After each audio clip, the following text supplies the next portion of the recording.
forever. By writing to a member of the British cabinet instead of Prime Minister Neville Chamberlain, Roosevelt broke with established diplomatic etiquette. But it was a strategy that fit into the clandestine world FDR loved. And Roosevelt, in essence, is saying, I recognize the correctness of your posture. I don't want to speak to the Prime Minister of Britain in candid ways that I'll speak to you, because this will, so to speak, be off the record, behind the scenes. I'm really an internationalist. I'm not an isolationist. I have to appear to be an isolationist. My posture has to be that because of American domestic politics. And if I give this kind of information that I'm giving to you to the British Prime Minister, it's all the more likely to leak out and cause me all sorts of grief at home. Both men assumed the correspondence would be confidential. They were wrong. There had been a major and potentially explosive breach of security at the American Embassy on Grosvenor Square in London. There, a young cipher clerk, Tyler Kent, was intercepting each of the top-secret messages and making copies. He intended to hand the incriminating material to Senator Arthur Vandenberg, a leader of the isolationist movement in the U.S. Senate. Well, I think the Tyler Kent affair is one of the sort of the great unexploded bombs, if you like, of the Second World War. For the next 6 months, Roosevelt wrote to Churchill without knowing that Kent was taking down every word. FDR now faced the greatest political decision of his life, whether to run for a third term as president. He sent clear signals that he wanted to retire to Hyde Park. He built Top Cottage, a small house on his estate that had a magnificent view of the Hudson River and the Catskill Mountains. He told friends that after the tripling of taxes and with unemployment still close to 20%, the Republicans would savage him if he decided to run again on his record. How can you claim that you have made people better off, that you have gone 2 complete terms and you haven't brought about a recovery in the American economy from this depression? If you were running in 1940 on your record, your economic record, it's a dismal record. That economic assessment is based on his failure to pull the nation out of the Depression.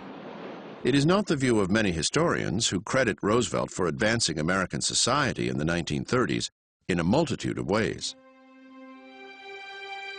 What doesn't show up on the performance indicators was the restoration of hope, and I think that's immeasurable and something that America today might be a quite different country if Roosevelt had not managed to restore America's belief in itself. But overshadowing the past was the looming specter of a future war. FDR told party leaders he would not actively seek the Democratic nomination.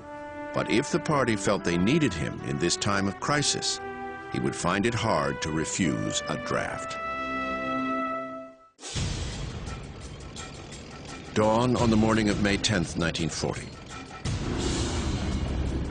German panzer divisions moved with lightning speed.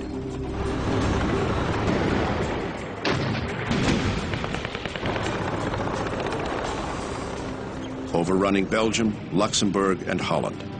200,000 men, 3,000 aircraft moved towards the French border.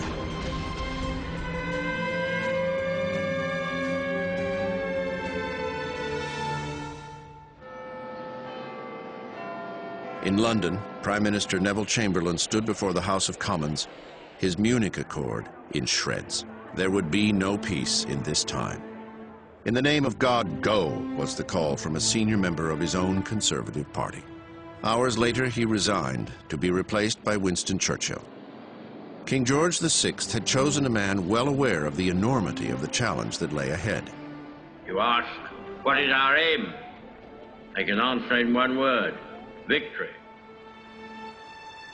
3,500 miles away, Franklin Roosevelt remained a mere spectator, constrained by the neutrality laws that were supported by overwhelming popular opinion.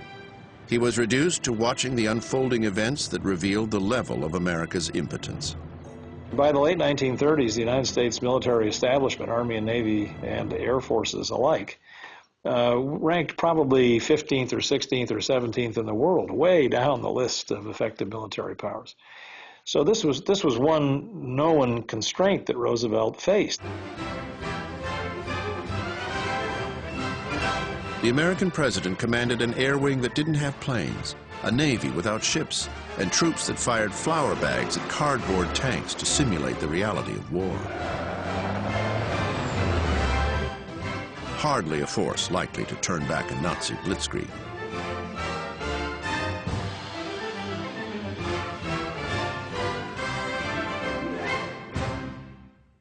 There was another far more important constraint, the preponderant will of the American people.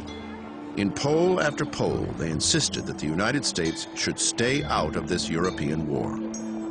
FDR could read the polls, but also knew he had to encourage Churchill. He continued his private back channel without knowing that Tyler Kent, the cipher clerk at the American Embassy in London, was monitoring all the traffic. By the middle of May, Kent had accumulated documents detailing private assurances and shared goals that, if released, would change the course of American political history.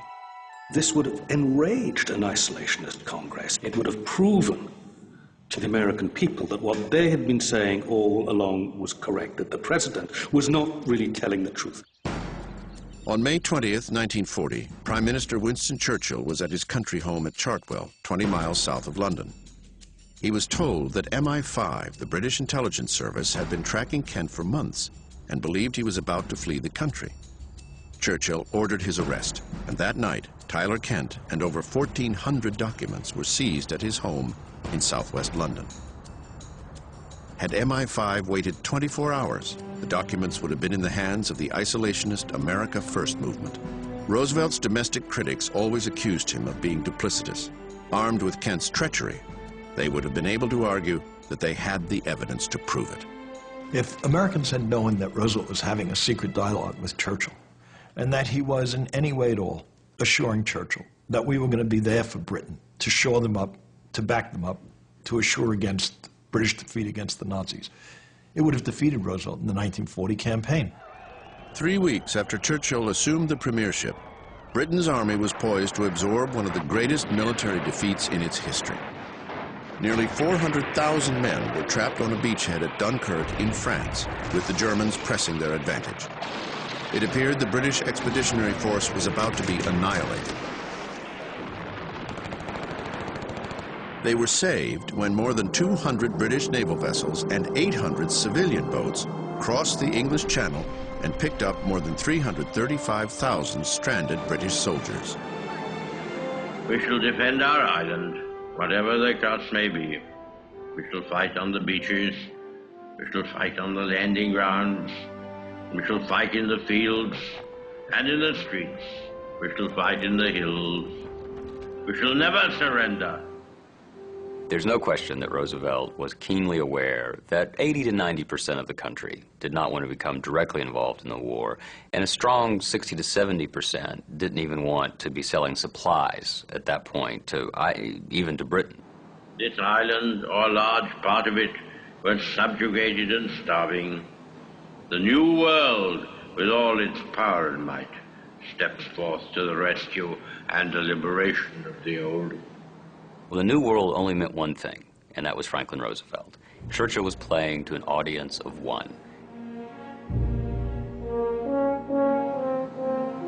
But then, nothing. No declaration, no American promise to deploy force. 2 weeks later, France fell, and Churchill told his cabinet that Roosevelt seemed intent to watch from the sidelines as Britain went down to defeat.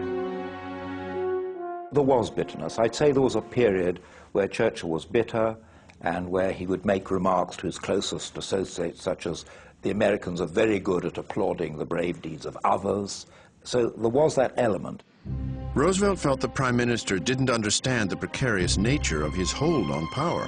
Whatever his private belief, he knew an overwhelming number of Americans still resisted joining in the fight. In the summer of 1940, he did take one more incremental step toward engagement. He pushed through a bill to initiate a draft, to start building an army that could fight. But Roosevelt's future was still in doubt. 1940 was an election year, and no man had ever run for a third term as president. On July 19th, FDR finally broke his silence. From his study at Hyde Park, he spoke to delegates at the Democratic Convention in Chicago. If I am called upon to do so by the people of my